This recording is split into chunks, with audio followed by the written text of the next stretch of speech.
Olá, turma! Nessa aula, vamos iniciar diretamente na interface do PyCharm. Na última aula, finalizamos com a instalação do PyCharm. Então, vou dar duplo clique na interface no ícone do PyCharm. E aqui, vamos iniciar um novo projeto. Nessa interface, nessa primeira opção, a gente dá um nome para o projeto que vamos desenvolver em Python. Nesse caso, vou chamar de aula 01.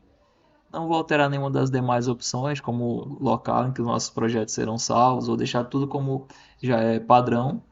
E também vou deixar marcado ainda a opção para criar o arquivo main.py, que é o arquivo principal de qualquer programa em Python. Vou deixar como já está. Então, vou clicar em criar. Nesse momento, o PyCharm começa a carregar, criar os arquivos desse nosso projeto. Vou deixar o ambiente trabalhando.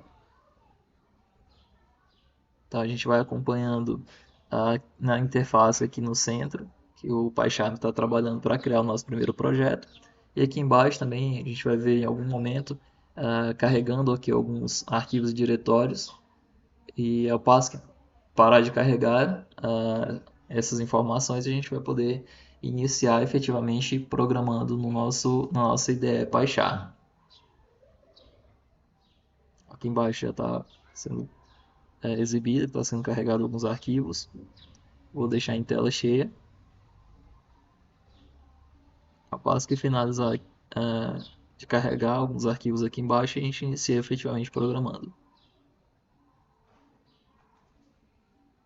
Pronto. O ambiente já está apto para programação.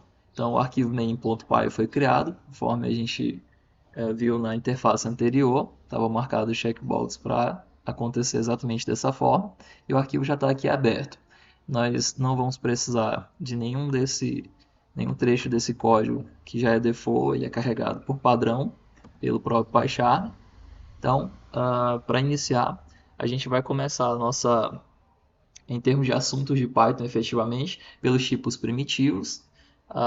E eu vou criar uma variável chamada n1 para receber o input, ou seja, um comando de entrada de dados, conforme quem já assistiu às aulas de MATLAB já viu esse comando sendo utilizado com a mesma sintaxe, input, em termos de palavra-chave, nome da função em si, mas aqui no Python a forma dessa função trabalhar de certa forma diferente, porque o input somente dessa forma no MATLAB ele retorna para a variável n um valor numérico. E aqui no Python não é o contrário. Aqui, na verdade, o valor retornado pela função input dessa forma é uma string. Então, para provar, eu vou colocar aqui digite algo, né?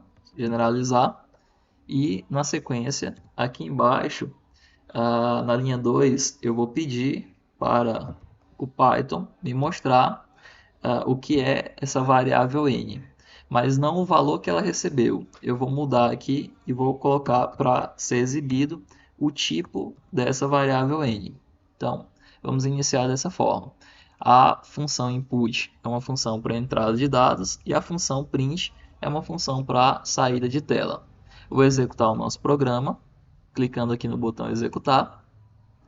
Abre-se então aqui o print e o print não, perdão, o prompt. Vou digitar 23 e vocês vão ver que a saída de tela indica que a nossa variável 23 ela é do tipo str, que é string no Python. Então, vou colocar aqui em tela os tipos primitivos da linguagem Python, começando de str, que é string. O segundo tipo é o tipo int, tipo inteiro. O terceiro tipo é o tipo float.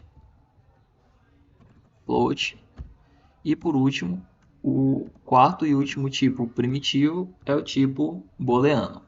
Então, esses são os 4 tipos primitivos do Python. A gente iniciou já com uma pequena atividade mostrando o tipo primitivo que é retornado pela função input, naturalmente, na sua forma sua escrita mais simples. Mas para trabalhar com qualquer outro tipo primitivo, basta que a gente faça então a conversão do que a gente está recebendo pela função input para o outro tipo de dado. Da seguinte forma, por exemplo, se eu quiser receber um inteiro pela função input, basta que para isso eu coloque a função input dentro da função int. É a função associada ao tipo de dado inteiro, tipo de dado primitivo inteiro. Então, agora eu vou executar novamente o nosso script. Lembrando que no Python, esse jogo da velha é utilizado como caractere para iniciar um comentário. Então, todas essas 4 linhas aqui, de 3 a 6, serão ignoradas pelo interpretador Python. Vou executar, digite algo, vou colocar agora 23 e o nosso prompt está indicando que a variável é do tipo inteiro, justamente por essa conversão que foi realizada com a função int. Agora, da mesma forma, vou trocar pela função float e vou executar novamente. Vou teclar 34 e agora o tipo da nossa variável é float.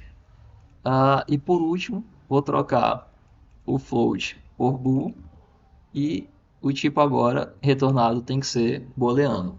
Vou executar e vou digitar 23, confirmando. O tipo da nossa variável agora é booleano. É claro que, como um complemento para o nosso programa, eu vou utilizar a função print para estar mostrando também o valor da variável n. Para fazer a exibição do valor é bem simples.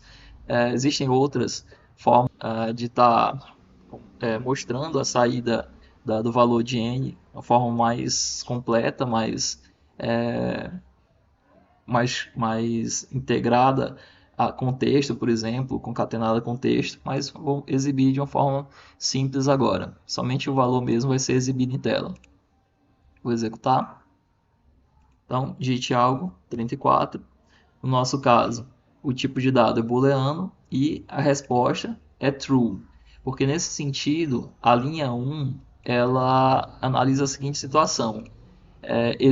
Foi digitado alguma coisa na função input para a função input? Se sim, como o tipo booleano só retorna verdadeiro ou falso, nesse caso, como eu digitei o 34, dá verdadeiro. Então a variável n assume verdadeiro. Agora, se eu executar novamente e não digitar nada para a função input, apenas der enter, agora aparece false, com o valor armazenado na variável n. Vou trocar o tipo int, o tipo booleano por inteiro e vou executar novamente.